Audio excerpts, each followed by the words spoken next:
Lampião foi o mais famoso cangaceiro brasileiro, chamado de Rei do Cangaço. Andava em bando cometendo crimes motivados por vingança, revolta e disputa de terra, espalhando medo por onde passava.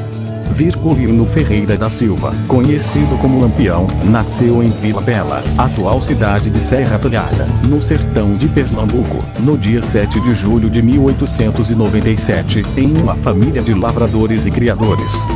Era o terceiro filho de uma família de 7 irmãos, sabia ler e escrever. Ajudava na pequena fazenda do pai cuidando dos animais.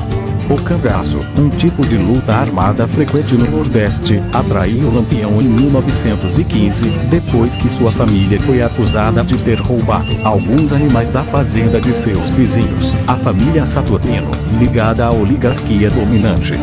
Depois de certo tempo, os irmãos Ferreira mataram alguns gados do vizinho e foram perseguidos pela polícia. Na fuga, sua mãe não resistiu e seu pai acabou sendo morto pela polícia.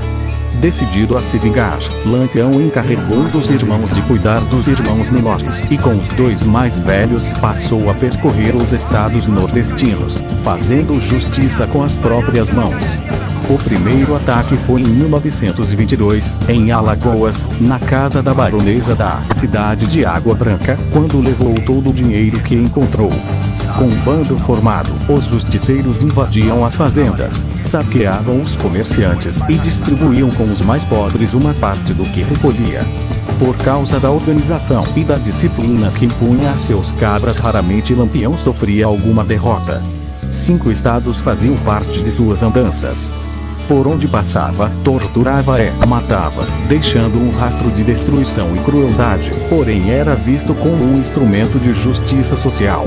No dia 1 de agosto de 1923, o bando sofreu sua primeira emboscada no município de Nazaré do Pico, em Pernambuco.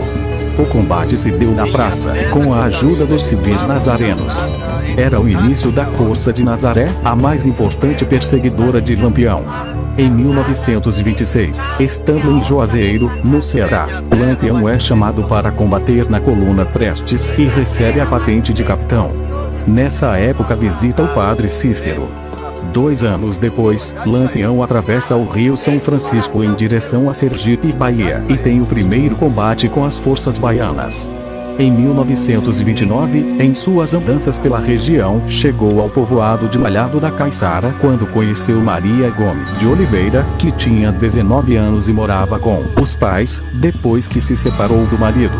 Logo, Maria entrou para o cangaço e tornou-se a famosa companheira de Lampião.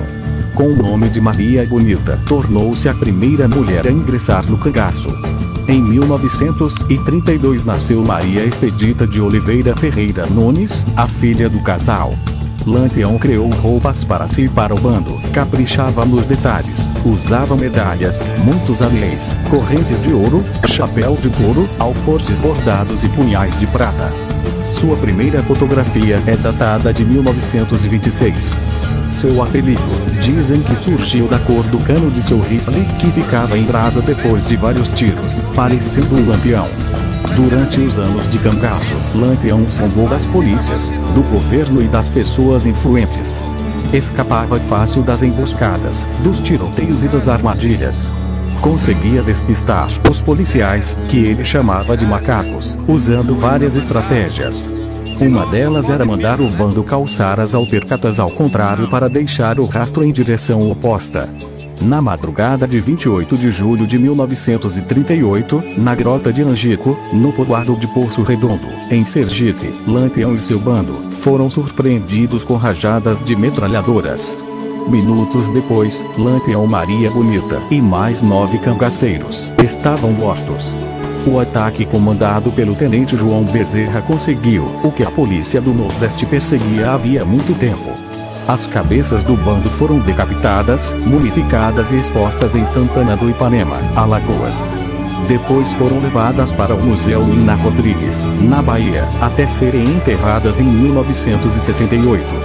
Lampião morreu na Grota de Angico, em Poço Redondo, Sergipe, no dia 28 de julho de 1938.